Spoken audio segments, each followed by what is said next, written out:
두 번째 꿈입니다. 두 번째 꿈을 통해서 다니엘이 아니고 또 느부갓네살 왕이 어떤 모습으로 가지고 있는가 하는 것과 다니엘이 어떤 역할을 하는가를 보겠습니다. 4장 1절입니다. 느부갓네살 왕은 천하에 가는 백성들과 나라들과 각 방언하는 자에게 조사하노라. 원하노니 너희에게 많은 평강이 있을지어다. 2절 지극히 높으신 하나님이 내게 행하신 이적과 기사를 내가 알게 하기를 절개하노라. 절개하노라. 지극히 높으신 하나님이 내게 행하신 이적과 기사, 이것이 무엇입니까? 지난 3장에서 나왔던 사드락과 메삭과 아벳노고를 풀무불에 집어넣은데도 불구하고 주인께서 함께 하심을 말미암아 그 풀무불 가운데서 속옷 고이도 하나 타지도 아니하고 그들은 노는 모습을 보고 느부갓네살 왕도 하나님을 찬양하는 모습을 보였었죠. 그러니까 그것을 그대로 지금 다시 한번 느부갓네살 왕이 그것을 생각하면서 지극히 높으신 하나님이 내게 행하신 이적과 기사를 내가 알게 하기를 절개하노라 하고 이렇게 하나님을 찬양하는 모습을 보입니다. 그러니까 그런데 여기서 우리가 조금 생각해봐야 될 것은 느부갓네살 왕이 다니엘이 처음에 금신상 꿈을 해석했을 때도 하나님을 찬양했었죠. 그런 다음에 어떻게 됩니까? 찬양하고 조금 있다가 어떻게 됩니까? 자기를 위하여 금신상을 만드는 모습을 보였죠. 그러니까 그저 하나님 또 사드락과 메삭과 아벳노고를 통해서 풀무불의 기적을 보여주니까 다시 또 느부갓네살 왕이 마음이 변해 또 하나님을 찬양하는 모습을 보이고 나옵니다. 그러니까 물론 이 순간은 하나님의 이적과 기적을 경험했기 때문에 하나님을 찬양하겠죠. 그렇지만 어떤 짐승들은 어떻습니까? 그러니까 세상 왕들은 하나님을 찬양한다고 하지만 그 순간은 찬양한다고 할지라도 조금 시간이 지나면 또 하나님을 찬양하는 그 마음을 잊어버리고 본래의 모습으로 사람의 모습으로 짐승의 모습으로 돌아가는 것을 우리가 느부갓네살 왕을 통해서 우리가 지금 보고 있는 것입니다. 그러니까 세상에도 유명한 정치인들 중에서 그냥 하나님을 찬양하는 사람 얼마나 많습니까? 특히 그 미국 대통령 전 대통령 오바마 같은 경우 정말 언제 한번 유튜브를 봤는데 그 어메이징 그레이스 찬양하는데 정말 듣는 사람이 듣기엔 진짜 은혜될 정도로 그냥 감동 눈물 날 정도로 참 찬양을 잘해요. 그러니까 그걸 오바마가 얼마나 말을 잘합니까? 그러니까 그죠? 말 잘하고 또 예수 그리스도 찬양하고 잘하죠. 보니까 잘하는데 겉으로 보면 정말 예수 잘 믿는 사람 같아요. 보니까 그 마음의 중심을 우리가 어떻게 알겠습니까? 많은 그래도 그가 행하는 정책이라든지 그가 행하는 행동 하나하나 볼 때 말이 아니고 그의 삶이나 그가 행하는 정책들이나 위정자라면 정책들이나 어떤 행동을 볼 때 그 사람이 진정으로 하나님을 경영하는가 하지 아니하는가 하는 것을 우리가 알 수가 있는 겁니다. 그러니까 어느 위정자가 있어가지고 정말 국민들 백성들 사랑하면서 공의와 정의로 공평으로 평등하게 행복하게 만들겠다고 하지만 행하는 정책들마다 점점 더 나라를 불안하게 만들고 그냥 국민들 이간질 시키고 한다면 그 마음의 중심이 어디에 있는가를 우리가 알 수가 있는 것이죠.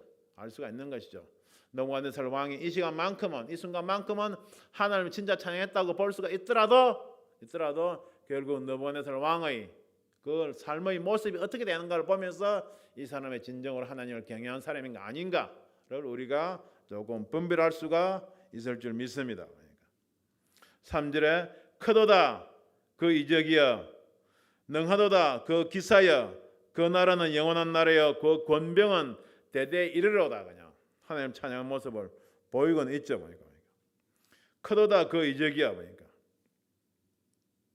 신약에도 그냥 예수님께서 표적을 통하여 하나님 아들 그리스도이심을 얼마나 많이 나타냈습니까? 그러니까 요한복음 20장 30절 31절에 보면 사도 요한이 이렇게 기록을 하고 있죠. 이 책에 기록되지 아니한 다른 표적도 많이 행하셨으나 오직 이것을 기록하면 너희로 예수께서 하나님의 아들 그리스도이심을 믿게 하려 하며 또 너희를 믿고 그 이름을 힘입어 생명을 얻게 하려 함이니라. 그러니까 예수님께서 행하신 기적이 엄청나게 많지만 그 중에도 필요한 것만 너희로 그냥 믿어 구원에 이르게 할 부분만 사도 요한 선지자가 요한복음에 기록을 하고 있다고 지금 이야기를 하는 겁니다. 그러니까 느부갓네살 왕도 정말 풀무불에서 살아나오는 그 기적을 봤으니까 어떻게 그 하나님을 그 순간만큼 인정하지 않을 수가 있겠습니까? 지금 그것을 노래하고 있는 모습이죠. 그러니까 4절에 그 다음입니다. 나 느부갓네살이 내 집에서 편히 있으며 이렇게 하나님을 찬양했는데 편히 있으며 내 궁에서 평강할 때 5절에 한 꿈을 꾸고 느부갓네살이 또 꿈을 꿉니다. 그러니까 꿈을 참 잘 꾼 왕이에요. 그러니까 한 꿈을 꾸고 그로 인하여 두려워하였으되 곧 내 침상에서 생각하는 것과 내 속으로 받은 이상을 인하여 번민하였었노라. 그러니까 많은 제국을 다스리니까 얼마나 생각이 많겠습니까? 그 생각에 또 이상을 인하여 번민하였었노라. 꿈을 꿨다는 말이죠. 그러므로 또 6절에 이러므로 내가 명을 내려 바벨론 모든 박사를 내 앞으로 불러다가 그 꿈의 해석을 내게 알게 하라 하며, 그냥 똑같이 그냥 자기가 또 밑에 있는 거는 박사들, 술사들, 그냥 점쟁이들 다 불러 모은 거죠. 그러니까. 그리고 꿈을 알게 하라 하며, 그냥 7절입니다. 박수와 술객과 갈대아 술사와 점장이가, 박수와 술객과 갈대아 술사와 점장이가 그냥 들어왔기로, 그냥 늘 그냥 왕의 자문위원들, 그냥 왕의 자문력들 다 들어온 거죠. 그러니까. 들어왔기로 내가 그 꿈을 그들에게 고하였으나, 그냥 느부갓네살 왕이 마음이 조금 편해진 것 같습니다. 이 장에서는 그냥 꿈도 이야기도 안 해주고 꿈도 알게 하고 해석도 하라고 했는데 이번에 꿈 이야기를 해주는 것이에요. 보니까 하나님이 기적을 2번이나 체험하고 나서는 조금 부드러워진 것 같아요. 보니까 내가 그 꿈을 그들에게 고하였으나, 꿈을 그들이 이야기해 준 거예요. 그런데 그들이 그 해석을 내게 알게 하지 못하였느니라. 꿈을 이야기해 줬는데도 불구하고 어떻게 해요? 박사, 설객가, 갈대아 술사들이 꿈 해석을 못하는 거예요. 8절에 보면 그 후에 다니엘이 내 앞에 들어왔으니, 다니엘은 주인공 늘 뒤에 나타납니다. 다니엘이 들어왔으니 그는 내 신의 이름을 쫓아 벨드사사를 이름한 자요 그 안에는 거룩한 신들의 영이 있는 자라. 거룩한 신들의 영, 이 무엇인가, 어떤 것인가 구체적으로 조금 이따 말씀드리겠습니다. 내가 그에게 꿈을 고하여 가르되, 느부갓네살 왕이 다니엘에게 이제 꿈을 이야기합니다. 그러면서 박수장 벨드사사라, 이 장에서 신상의 꿈을 해석을 한 다음에 느부갓네살 왕이 다니엘을 아주 높여 놨죠. 그래서 이야기하는 겁니다. 박수장, 모든 박수를 다 치려하는 벨드사사라, 내 안에는 거룩한 신들의 영이 있은즉 아무 은밀한 것이라도 내게는 어려울 것이 없는 줄을 내가 아노니. 아무 은밀한 것이라도 내게는 어려울 것이 없는 줄을 내가 아노니. 지금 여러분 세상을 보시기 바랍니다. 코로나 때문에 세상이 어디로 가는지도 모르고 있고, 이 세상 끝은 어떻게 되는가도 모르고 있고, 다 모르고 있잖아요. 천년만이 이 세상에 살 것 같이 생각하고 있잖아요. 그렇지만 이 세상의 은밀한 것을 아는 것은 오직 하나님이 예언의 말씀밖에 없는 것입니다. 저와 여러분은 다니엘 말씀을 비롯하여 요한계시록 말씀을 이제 알기 때문에 이 세상이 어떻게 될 것인가를 성경 말씀에 비춰서 확실한 세계관, 역사관을 가지고 우리가 하루하루 살아가고 있는 겁니다. 주님 오실 날 고대하면서 이것이 얼마나 행복한 삶입니까? 할렐루야. 결코 이 세상의 삶에 열심은 하시고 최선 다하시되 마음은 빼앗기지 마시고 여러분들의 마음은 꼭 주님 오실 그날에 미리 가 있으시길 주님 이름으로 축원을 드립니다. 그러나 성경 말씀, 예언의 말씀을 알게 되면 세상이 은밀한 것이라도 다 알게 된다는 말입니다. 내 꿈에 본 이상 해석을 내게 구하라. 10절입니다. 내가 침상에서 나의 내 속으로 받은 이상이 이러하니라. 이제 꿈 이야기를 하는 거죠. 내가 본즉 땅의 중앙에 한 나무가 있는데 고가 높더니, 땅의 중앙에 한 나무가 있더라. 느부갓네살 왕이 땅의 중앙에 한 나무가 있더라. 느부갓네살 왕 자신을 가르치는 것이죠. 그 땅의 중앙에 한 나무가 있다. 하나님이 느부갓네살 왕에게 쉽게 말해서 마지막 때 나타날 짐승 젖그릇을 예표하는 이 느부갓네살 왕에게 이러한 꿈을 꾸게 하신 이유가 무엇이겠습니까? 땅의 중앙에 한 나무가 있다고 한 것은 이 느부갓네살 왕이 마지막 때 이 땅에 나타날 짐승 젖그릇을 예표하고 있는데, 즉 마지막 때 나타날 젖그릇가 원하는 것이, 짐승 젖그릇가 이루고자 하는 것이 하나님이 없는 에덴 동산을 이루고자 하는 것이라는 것을 하나님 여기서 밝히고 계시는 것입니다. 할렐루야. 세상의 은밀한 것뿐만이 아니고 사람 심령의 깊은 것까지도 하나님께서 이렇게 꿈을 통해 말씀을 통해 다 드러내시지 않습니까? 젖그릇도 세계를 지배하려고 오죠. 세계를 지배한다는 말은 무슨 말이면 그저 하나님 없이 그냥 예수 그리스도 없이 자기가 그냥 이 세상을 잘 산 나라로 그냥 자기들만 잘 산 나라를 만들어 가지고 에덴 동산 같이 그냥 살아보자 하는 것이 동산 중앙의 땅의 중앙에 있는 한 나무를 통해서 그대로 적나라에 드러나고 있는 거죠. 창세기 2장 9절 말씀처럼 동산 중앙에 생명나무와 선악을 알게 한 나무를 보이시면서 그렇지 않습니까? 그 모습을 그대로 여기에 느부갓네살 왕 마지막 때 나타날 짐승 젖그릇의 마음의 중심을 그대로 투영하고 있는 것입니다. 그걸 하나님 지금 우리에게 보여주고 계시는 것입니다. 11절에 그 나무가 자라서 견고하여지고 그 고는 하늘에 닿았으니 땅 끝에서도 보이겠고 보니까 이것은 느부갓네살 왕이 견고하여 창대하게 되고 권세가 땅 끝까지 세계 만국에 미치게 될 것을 뜻하는 것이죠. 마지막 때 7년대 환란 때 적그릇과 지변 이 세상이 그렇게 될 것을 미리 보여주고 있는 겁니다. 그러니까 12절에 그 잎사귀는 아름답고 그 열매는 많아서 만민의 식물이 될 만하고 들짐승이 그 그늘에 있으며 공중에 나는 새는 그 가지에 깃들이고 물에 혈기 있는 자가 거기서 식물을 얻더라. 그러니까 즉 느부갓네살의 권세로 그가 다스리는 나라가 풍요롭고 부강하게 될 것을 말하고 있는 거죠. 그냥 6절을 보게는 그 영적으로 보면 뭐라고 했습니까? 들짐승이 그 그늘에 있으면 그냥 짐승 즉 그래서 밑에는 들짐승들만 그리고 혈기 있는 자들만 그리고 공중에 나는 새 그냥 타락한 그런 쥐 정도만 다 모이게 될 것을 성경이 이미 이렇게 이야기를 하고 있는 겁니다. 그런데 이걸 읽고 나니까 하나님께서 이 땅에 적그릇을 예표하는 짐승 같은 그 제국의 왕들을 보여줄 때마다 계속 이런 꿈을 보여주셨어요. 보니까요. 에스겔서를 보게 되면 하나님께서 애굽 왕 바로에게도 이러한 꿈을 통해서 에스겔 선지자에게 깨닫게 하신 부분이 있습니다. 우리가 에스겔 31장을 한번 보겠습니다. 에스겔 31장을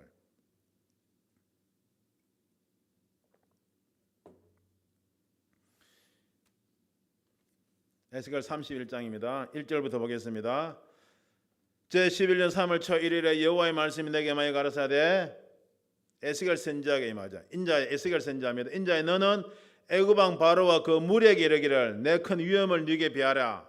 볼지어다 아수르 사람은 가지가 아름답고 그늘은 삼림의 그늘 같으며 키가 높고 꼭대기가 구름에 닿은 레바논 백향목이었느니라. 그러니까 애굽 왕 바로를 이야기하면서 아수르 사람을 비유해가지고 애굽 왕 바로 네가 레바논 백향목 같이 키가 큰 그냥 아주 나무라는 것을 지금 하나님께서 이야기를 해주고 있는 것이죠. 그러니까 여기도 큰 나무가 나오지 않습니까? 4절에 물들이 그것을 기르며 깊은 물이 그것을 자라게 하며 강들이 그 심긴 곳을 둘러 흐르며 보의 물이 들이 모든 나무에까지 미치매 5절에 그 나무가 물이 많으므로 키가 들이 모든 나무보다 높으며 굵은 가지가 번성하며 가는 가지가 길게 뼈났고 이렇게 애굽이 번창할 것을 그냥 하나님께서 이야기하시는 겁니다. 6절에 공중의 모든 새가 그 큰 가지에 깃들이며 그냥 조금 전 그냥 그 꿈 내용과 유사하죠. 보니까 들의 모든 짐승이 여기는 짐승이죠. 그 가는 가지 밑에 새끼를 낳으며 모든 큰 나라가 그 그늘 아래 가였었느니라. 애굽이 거지들 다 지배했던 것처럼 바벨론도 그 지배 나라들 다 지배했던 그 모습이죠. 7절에 그 뿌리가 큰 물가에 있으므로 그 나무가 크고 가지가 길어 모양이 아름다우며 하나님의 동산의 백향목이 능히 그를 가리지 못하며 잣나무가 그 굵은 가지만 못하며 단풍나무가 그 가는 가지만 못하며 하나님의 동산의 아무 나무도 그 아름다운 모양과 같이 못하였도다. 9절까지 보겠습니다. 내가 그 가지를 많게 하여 모양이 아름답게 하였더니 하나님의 동산은 에덴에 있는 모든 나무가 다 투기하였느니라. 이것이 그대로 지금 애굽 왕 바로를 통해서 나오는 마지막 때 나타날 적그릇의 그 마음의 중심을 그대로 그냥 이야기하고 있는 거죠. 10절 한번 더 봅니다. 10절 그러므로 나주 여호와가 말하노라 그의 키가 높고 꼭대기가 구름에 닿아서 높이 빼어났으므로 마음이 교만하였은자 14절 봅니다. 14절 결론입니다. 그들을 다 죽는데 붙여서 인생 중 구덩이로 내려간 자와 함께 지하로 내려가게 하였음이니라. 15절 에스겔 31장 15절 나주 여호와가 말하노라 그가 음부에 내려가던 날에 내가 그를 위하여 애국하게 하며 깊은 마다를 덮으며 모든 강을 쉬게 하며 큰 물을 거치게 하고 레바논으로 그를 위하여 애국하게 하며 들의 모든 나무로 그를 인하여 세잔하게 하였느니라. 그러니까 정확하게 성경이 이야기했나요? 18절입니다. 에스겔 3장 18절 이들은 바로와 그 모든 군대니라. 나주 여호와의 말이니라 하라.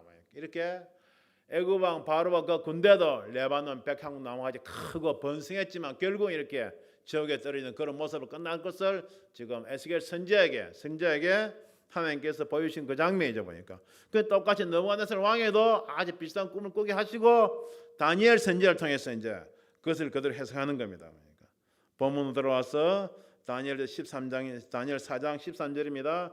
내가 침상에서 내 속으로 받은 인상 가운데 또 본적 한 순찰자 한 거룩한 자가 하늘에서 내려왔는데 보니까 하나님이 보내신 이제 하나님의 사자죠 보니까 14절에 그가 소리질러 외쳐서 이처럼 이르기를 그 나무를 베고 그 가지를 찢고 그 잎사귀를 떨고 그 열매를 해치고 짐승들로 그 아래서 떠나게 하고 새들을 그 가지에서 쫓아내라 보니까 아까 뭡니까 애굽 바로왕의 모습과 유사하죠 보니까 쫓아내라 보니까 번성했지만 어떻게 다 쫓아내라 보니까 이것이 무슨 말입니까? 즉 때가 되면 바벨론도 멸망할 것을 이렇게 예언하고 있는 모습이죠. 그러니까 15절입니다. 그러나 그 뿌리 거루터기를 땅에 남겨두고 철과 놋줄로 동이고 그것으로 덜청초 가운데 있게 하라.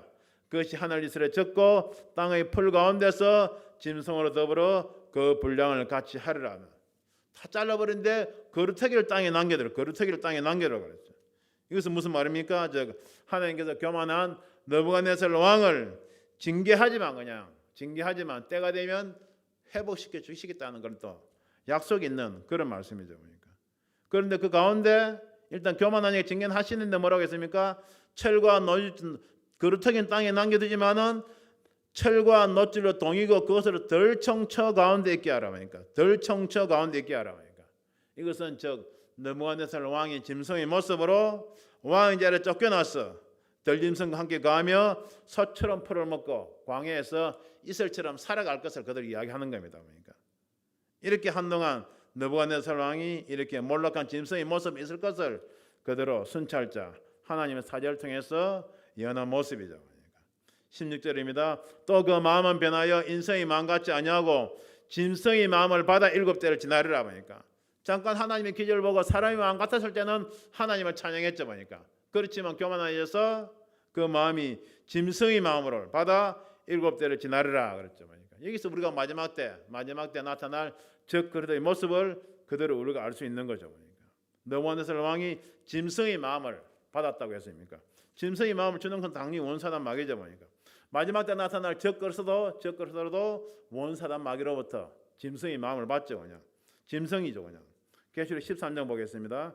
계시록 13장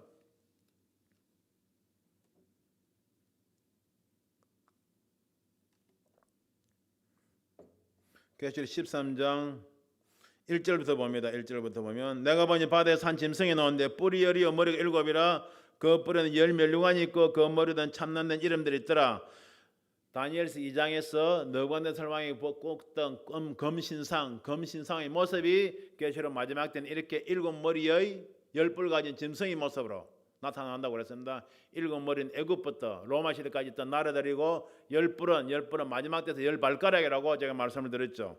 검신상이 이렇게 짐승의 모습으로 나타나죠. 그런데 2절을 보게 되면 계시록 13장 2절에 내가 본 짐승은 표범과 비슷하고 그 발은 곰의 발 같고 그 입은 사자의 입 같은데 용이 자기의 능력과 보좌와 큰 권세를 그에게 주었더라고. 그러니까 느부갓네살 왕이 짐승의 마음을 받은 것처럼 마지막 때 나타나는 적 그리스도에게 용이 권세를 주니까 마지막 때 나타나는 그 적 그리스도가 용의 마음을 받는 겁니다. 용의 마음을 받아야 하니까 원사단 마귀의 마음을 그대로 받는 겁니다. 그러니까 받아서 용이 주는 권세 그냥 하나님께서 허락하셨던 그냥 원사단 마귀가 공중권을 잡은 악한 영들이 지배하는 이 세상을 지배할 권세를 마지막 때 나타나는 적 그리스도가 받게 되는 모습을 이야기하는 것이죠. 4절입니다. 계시록 13장 4절 영이 짐승에게 권세를 주므라. 보니까 권세를 계속 준다고 하지 않습니까? 영에게 경배하며 짐승에 경배하고 가로되 누가 이 짐승과 같으뇨 누가 능히 이로 더불어 싸우려 하더라. 5절에 또 짐승이 큰 말과 참난된 말한 입을 받고 또 42달 일할 권세를 받으니라. 6절에 짐승이 입을 벌려 하나님을 향하여 해방하되 그 이름과 그 의장막 곧 하늘에 거하는 자들 해방하더라. 그리고 마지막 때에 나타날 적그리스도의 특징은 큰 말하고 참남된 말하는 겁니다. 입을 벌려서 큰 말과 참남된 말하는 겁니다. 큰 말과 참남된 말하는 그 내용의 주된 내용은 정책들이죠, 법률들이죠. 그러니까 주로 하나님을 대적하는 것들이죠. 그러니까 하나님을 믿지 못하게 하는 그런 내용들을 계속 이야기를 하는 겁니다. 조 바이든 대통령이 그냥 뭐라고 하겠습니까? 백신을 강제하는 그냥 법을 갖다가 발령하고 하면서 그냥 빨리 백신 맞으라고 계속 재촉을 하고 있지 않습니까? 이제 이런 큰 말하고 참는데 말하는 모습들이 그런 모습들에서 나오고 있다는 것을 이런 말을 통하여 깨닫는 저와 여러분들 되길 바랍니다. 또 계시록 13장 11절에 보면 또 다른 짐승이 땅에서 올라오죠. 새끼양같이 두 뿔이 그 용처럼 말하다. 용처럼 말하다 보니까 계시록 13장 12절에 저가 먼저 넣은 짐승이 모든 권세를 그 앞에서 행하고 땅과 땅에 가는 자들로 처음 짐승에 경배하게 하니 곧 죽게 되었던 상처가 나은 자 아니라. 나은 자 아니라. 15절을 보게 되면 저가 권세를 받아 그 짐승의 우상에게 생기를 주어 그 짐승의 우상으로 말하게 하고 그냥 하면서. 그러니까 용이 원사든 마귀가 바다에서 나온 짐승, 땅에서 나온 짐승, 정치적인 접근에서 종교적인 접근에서 계속 용의 마음을 부어주는 겁니다. 그러니까 용의 영을 받는 거죠. 악한 영을 그대로 다 받는 거죠. 완전히 빙의되는 것, 일치가 되는 거죠. 그러니 완전히 원사든 마귀 용의 마음을 가지고 마지막 때는 세상을 지배하게 되는 겁니다. 그러니까 얼마나 무자비하고 참혹하게 세상을 지배하겠습니까? 그렇게 될 것을 다니엘 선지자가 느부갓네살 왕의 꿈을 통하여 이제 우리에게 잠깐 보여주는 것입니다. 본문 돌아갑니다. 다니엘 4장 16절 말씀. 또 그 마음은 변하여 인성의 마음 같지 아니하고 짐승의 마음을 받아 7대를 지나리라. 7년이죠. 7대를 지나리라. 쉽게 말해 느부갓네살 왕이 짐승의 마음을 받아 짐승같이 7년을 지나는 모습, 그것이 바로 마지막 때 일어날 7년 대환란이라는 것을 이렇게 우리에게 알려주고 있는 겁니다. 17절입니다. 이는 순찰자들의 명령대로요 거룩한 자들의 말대로니 곧 인생으로 지극히 높으신 자가 인간 나라를 다스리시며 곧 인생으로 지극히 높으신 자가 인간 나라를 다스리시며 자기의 뜻대로 그것을 누구에게 주시든지 또 지극히 천한 자를 그 위에 세우시는 줄을 알게 하려 함이니라 하였느니라. 즉 세상의 주권자는 하나님이란 것을 느부갓네살 왕으로 하여금 깨닫게 하려고 이렇게 하신 것이라는 거죠. 다니엘 이런 말씀에 그렇지 않습니까? 세상 왕들을 세우신 자도 펴신 자도 여호와 하나님이라고 그렇지 않습니까? 그래서 느부갓네살 왕이 그냥 잠깐 또 잊어버린 거죠. 18절입니다. 나 느부갓네살 왕이 이 꿈을 꾸었나니 이런 꿈을 꾸었다는 것을 꿈 이야기를 한 거죠. 제가 잠깐 해석을 해드렸습니다. 너 벨드사사라 그 해석을 밝히 말하라. 내 나라 모든 박사가 너희 그 해석을 내게 알게 하지 못하였으나 오직 너는 너희 하리니 이는 거룩한 신들의 영이 할렐루야. 거룩한 신들의 영이 내 안에 있음이니라. 정확하게 뭔가는 몰라도 느부갓네살 왕도 알고는 있는 거죠.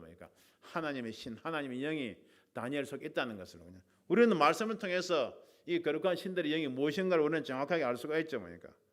무엇이겠습니까? 우리가 이사야서 한번 보시겠습니다. 이사야서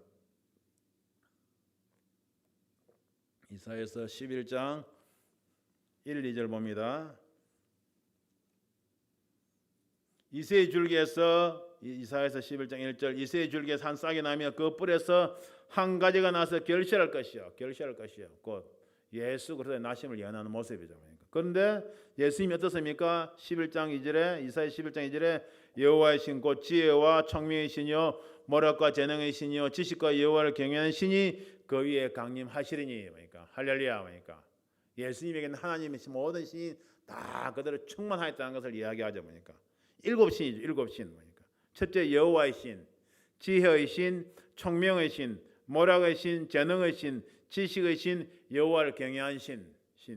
쉽게 말해서 7가지. 7영이죠. 7영. 성령의 아주 구체적인 그런 어떤 속성을 이야기하는 것이죠. 7영을 이야기하는 것이죠. 할렐루야. 예수님 말씀 그 자체시니까. 이런 말 표현할 필요도 없지만은 예수님께 임했던 하나님의 영이 7영이 온전히 충만하게 임했다는 것을 의미하고 있는 겁니다. 그러니까 세상 역사에서 가장 지혜롭다고 할 수 있는 그런 다니엘에게 임했던 거룩한 신들의 영이 바로 7가지 영, 이러한 영들이 지금 그대로 임하고 있는 것을 느부갓네살 왕 그대로 느끼고 있는 겁니다. 거룩한 신들의 영이 나는 있음이니라. 19절에 벨드사사를 이름한 다니엘이 얼마 동안 놀라 벙벙하여 마음이 번민하여 하는지라 왕이 그에게 말해 이르기를 벨드사사라 너는 이 꿈과 이 해석을 인하여 번민할 것이 아니니라. 벨드사살이 대답하여 가로되 내 주여 그 꿈은 왕을 미워하는 자에게 응하기를 원하며 그 해석은 왕의 대적에게 응하기를 원하나이다. 그러니까 다니엘은 워낙 지혜롭고 현명하기 때문에 느부갓네살 왕이 꿈 이야기를 할 때 꿈 이야기를 듣자마자 바로 그 해석이 되는 게 보니까 해석이 되는데 꿈 해석 내용이 아주 안 좋잖아요. 지금 보니까 짐승이 모습이 나오고 하니까 마음이 벙벙해지는 것이 그래도 자기 앞에 있는 왕인데 그 꿈을 그대로 그냥 왕에 대한 꿈인데 그냥 그걸 그대로 이야기를 해주려고 하니까 다니엘도 소위 갈등이 좀 일어나는 겁니다. 그러니까 잠깐 동안 마음이 그냥 번민하면서 벙벙했던 거죠. 그러면서 아주 겸손하게 왕에 그러는 겁니다. 내 주여 그 꿈은 왕을 미워한 자에게 응하기를 원하며 그 해석은 왕의 대적에게 응하기를 원하나이다. 20절에 그러면서 꿈을 해석합니다. 왕이 보신 그 나무가 자라서 견고하여지고 그 고는 하늘에 닿았으니 땅끝에서 보이겠고 그냥 얼마나 나무 높았습니까? 21절에 그 잎사귀는 아름답고 그 열매는 많아서 만민의 식물이 될 만하고 들짐승은 그 아래 거하며 공중에 나는 새는 그 가지에 깃들이더라 하시오니 22절 왕이여 이 나무는 곧 왕이시라. 아까 바로도 그냥 뭐라고 했습니까? 레바논 백황목이라고 그랬지 않습니까? 이 나무는 곧 왕이시라. 성경의 에스겔 31절 아까 말씀도 그렇고 사람을 나무에 비유하는 군데가 많이 나오죠. 그것이 왕이 이 나무는 곧 왕이시라. 이는 왕이 자라서 견고해지고 창대하사 하늘에 닿으시며 권세는 땅끝까지 미치심이니이다. 그대로 처음에는 해석을 하는 거죠. 23절에 왕이 보신 적 한 순찰자 한 거룩한 자가 하늘에서 내려와서 이르기를 그 나무를 베고 멸하라. 그러나 그 뿌리 거루텅이는 땅에 남겨두고 철과 놋질로 동이고 그것을 덜청처 가운데 있게 하라. 그것이 하늘 이슬에 젖고 들짐승으로 더불어 그 분량을 같이 하며 7대를 지나리라 하더라 하시오니. 해석합니다. 왕이여 그 해석은 이러하니다. 곧 지극히 높으신 자의 명정하신 것이 정하여 명령하신 것이 그 말이죠. 하나님 뜻이 정해졌다 그 말이죠. 명령하신 것이 내 주 왕에게 미칠 것이라. 왕이 사람에게서 쫓겨났어. 왕이 사람에게 쫓겨났어. 그러니까 짐승이 마음을 받아가지고 그 청기 있었던 그냥 바벨론 대제국을 다스렸던 느부갓네살 왕이 짐승이 마음을 받아가지고 시커먼 짐승처럼 그냥 입에 침을 지르 흘리면서 그랬겠죠. 그냥 막 짐승처럼 행동을 하니까 그 신하들로부터 느부갓네살 왕이 쫓겨나는 겁니다. 그것을 이야기하는 거죠. 왕이 사람에게 쫓겨나서 들짐승과 함께 가며 소처럼 풀을 먹으며 하늘 이슬에 젖을 것이요 이와 같이 7대를 지낼 것이라. 그래서 느부갓네살 왕이 7년 동안 짐승처럼 그냥 그렇게 생활할 것을 살아갈 것을 그들이 이야기하는 모습이죠. 그때 지극히 높으신 자가 인간 나라를 다스리시며 자기의 그 뜻대로 그것을 누구에게든지 주시는 줄을 아시리이다. 짐승처럼 그렇게 낮아지고 난 다음에야 내가 잘나서 바벨론을 다스리는 것이 아니란구나 하는 것을 깨닫게 된다는 것을 지금 이야기하는 것이죠. 26절에 또 그들이 그 나무 뿌리에 거루터기를 남겨두라 하였은즉 하나님이 다스리시는 줄을 왕이 깨달은 후에야 왕의 나라가 견고하리이다. 견고하리다. 교만한 그 목이 부러지고 난 다음에야 다시 하나님께서 그 나라를 잠깐 주시겠단 말이죠. 27절입니다. 그런즉 왕이여 나의 가난한 것을 받으시고 해석해 주는 것을 해석해 드리는 그대로 받아들이시고 공의를 행함으로 죄를 속하고 가난한 자를 긍휼히 여김으로 죄악을 속하소서.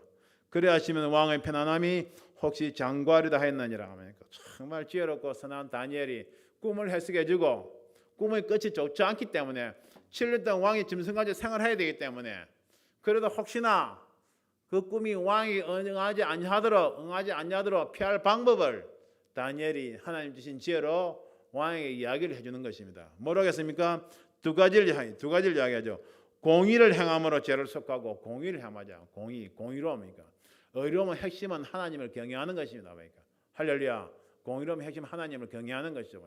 바로 여호와 하나님을 경외하라고 지금 경외하면서 하나님께 죄를 짓지 말라고 지금 다니엘이 느부갓네살 왕에게 이야기하는 것이죠.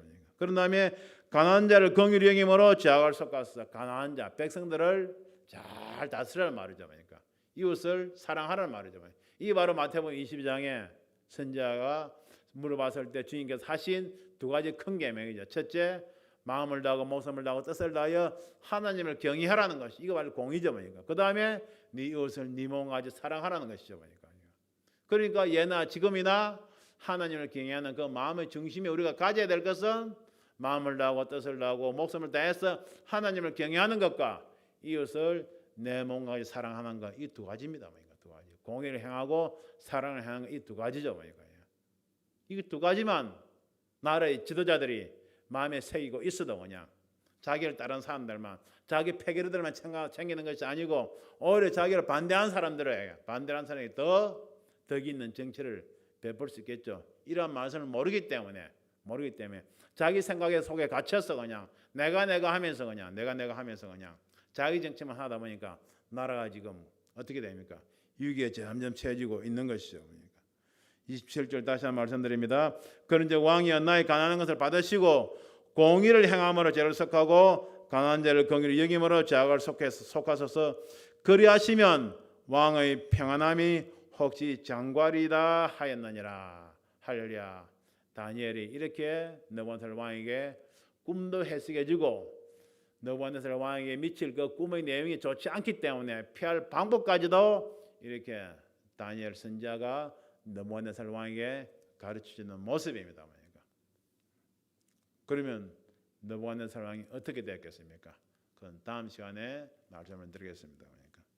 마음을 다하고 목숨을 다하고 뜻을 다하여 여호와 너희 하나님을 경외하라. 그리고 네 이웃을 네 몸과 같이 사랑하라. 이 가장 큰 계명이라고 주님께서 말씀하신 것처럼 세계 역사 정말 우리가 지도자 자리에 간 사람들 이런 말씀들을 우리가 꼭 명심해야 될 줄 믿습니다. 그러니까 오늘 다니엘서 4장을 통하여 하나님께서는 느부갓네살 왕 마지막 때 나타날 짐승 적 그리스도의 마음 깊숙한 곳에 있는 하나님 없이 예수 그리스도 없이 자기 힘으로 에덴 동산의 생명나무가 되어 보겠다고 하는 에덴 동산을 건설해 보겠다고 하는 그런 교만한 마음을 우리에게 깨닫게 하신 것이죠.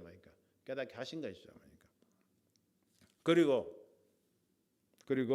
나라의 지도는 반드시 하나님을 경외하고 백성 이웃을 사랑하는 마음을 가져야 된다는 것을 다니엘 4장을 통하여 하나님께서 우리에게 말씀하신 줄 믿습니다. 그래서 우리가 어떻게 알겠습니까? 하나님의 영, 거룩한 신들의 영, 지혜의 신, 청명의 신, 모락의 신, 계시의 신, 그 다음에 여호와를 경외하는 신 등 이사야서 11장 2절에 나타났던 주님에게 충만했던 하나님의 그 영이 충만한 다니엘을 통하여 우리에게 알게 하신 것이죠. 이게 지금 말씀이죠. 연의 말씀이죠. 저와 여러분들도 다니엘서 말씀, 계시의 말씀 등등 성경 말씀이 바로 영이지 않습니까? 말씀이 영이지 않습니까? 요한복음 6장 23절 말씀처럼 내가 너에게 말이 영이요 생명이라고 그랬습니다. 그 예수님께서 하신 말씀, 하나님 말씀을 우리가 마음에 탁 새기고 있으면